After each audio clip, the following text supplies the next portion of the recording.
Well, continuing the hectic schedule, Dave, the stats show that there was more possession again for your team in the week against Portsmouth. You can't just turn possession into goals, can you? I suppose, again, it's training ground and hoping it's going to click. Yeah, are we heading in the right direction? We are. People, I'm sure, will scoff at that. Which is mainly down to ignorance, but then I understand that. We are heading in the right direction, not because we've had more possession than the opposition. We know that every single one of our players is getting better and along the right tracks, and that's, you know, that means we are on the right track.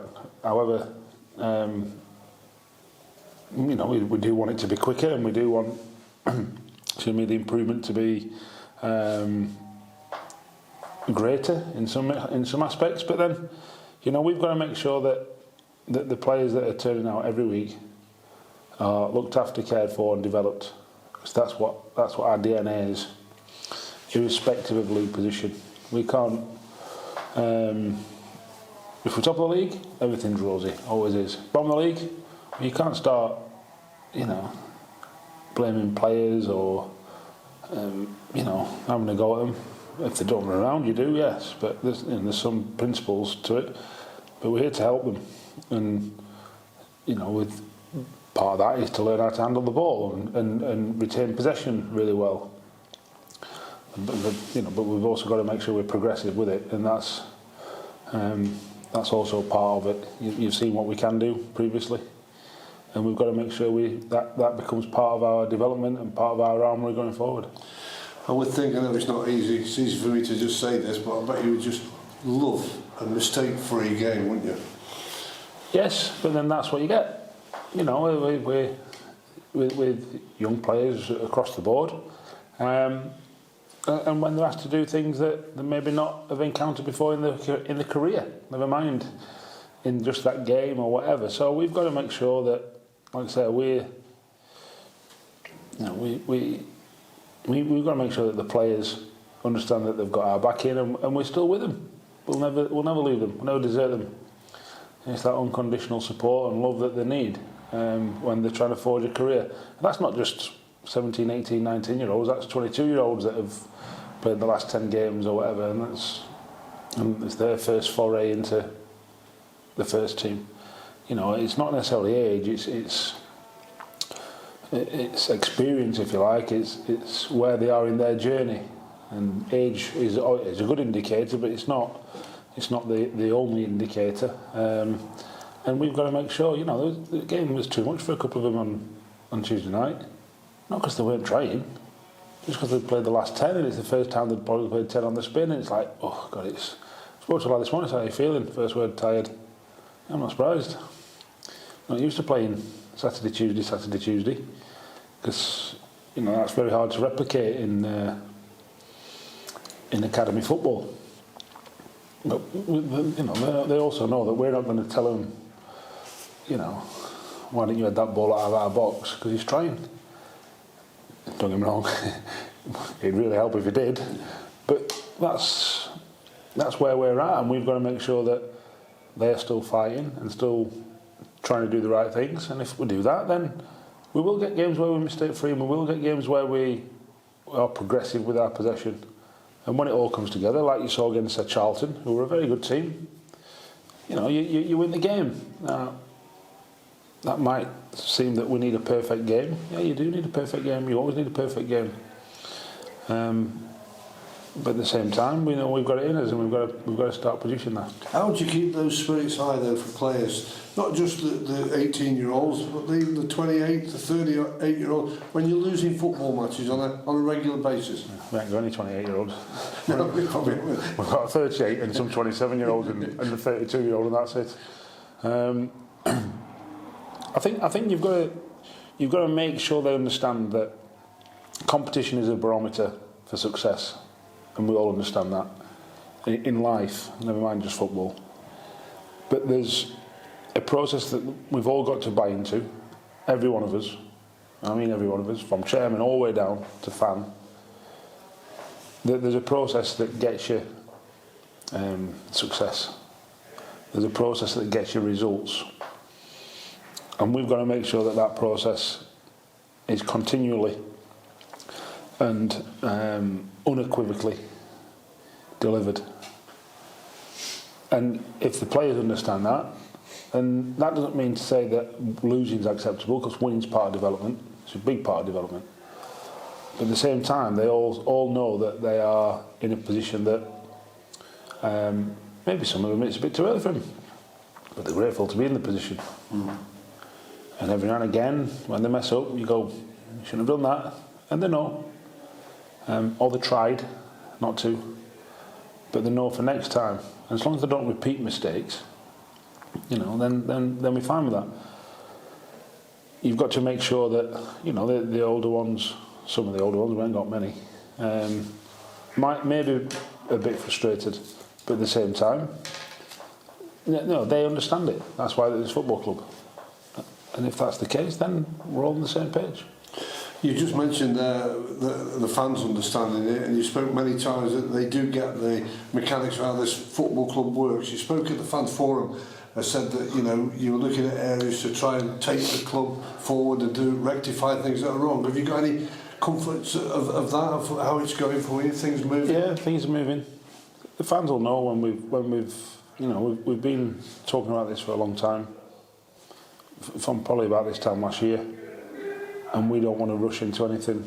We want to make sure everything is as it should be. We are not a gung-ho, impetuous, emotional decision-making club. Yes, there's always some emotion in these things, but we have to also take our time and understand. And it's not just, you know, players or staff or whatever. There's all sorts of things to consider. You know, and it all comes back to business model and is it the right thing for the football club, basically. And those questions aren't necessarily easy to answer. So you've got to think about it and plot your way through it. Yeah, but we think we're getting there. I guess you're all on the same page, that knowing that you've got to make some changes somewhere along the line, haven't you? Or you've got to improve some areas, because it's just gone wrong, you know, in a very competitive league, which you've been competing in this season. Yeah, I think in our, what was it, 140-year history, I don't think we've ever sold as many players as we did last summer. You know, it's a once in a... It's the first time in this whole club's history that it's happened. It's not an excuse, it's fact. It's fact.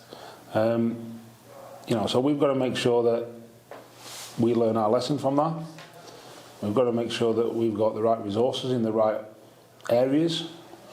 We've got to also make sure that the right people with the right skills are in the right jobs, if you like. Now that's, like I said, all that reviewing and processing and everyone understanding, you know, just it's for the benefit of the football club. So, you know, when you have to do all that work, as well as training and looking after players and recruiting and all the rest of it, it does take time. But we think we're near the end of that process now, and we're hoping that things will be amended. It's not changed. I think change is maybe too strong a word. You know, one bad summer doesn't mean that you know, we need revolution.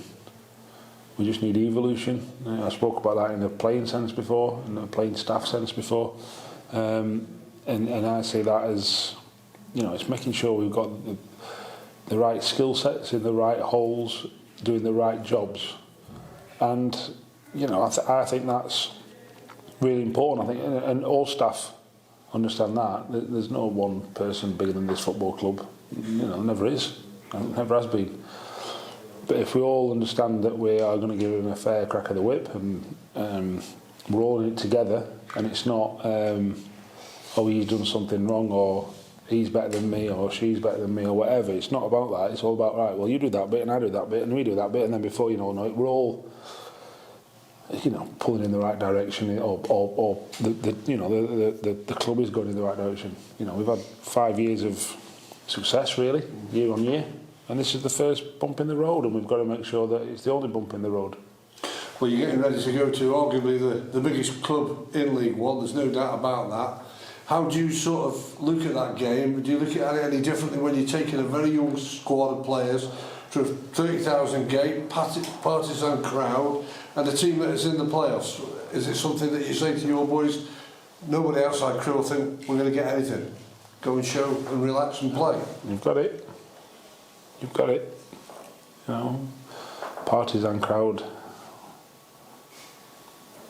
Can work both ways, that. You know, 30,000 can work both ways towards our players. Fight or flight. Do you run away or do you go, here we go, this is good, isn't it? What do you do? We'll find out Saturday, won't we? We'll find out. You know, there'll be 3, 4, 5 of them probably not playing in front of a crowd, probably more, in fact, not playing in front of a crowd that size. You know, so how do you react? I don't know the answer, but we're going to find out.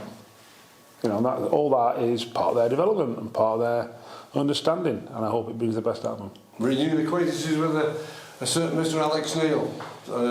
He won't need any scouting lists or rundowns on players, will he? He'll know exactly what's going to happen. But is he, first of all, to me, it seems that he's just establishing himself now in these last 3 or 4 results. Is he the fit for Sunderland? What we just talked about, how that club is? He'll be a very good fit for him. Very good fit for him.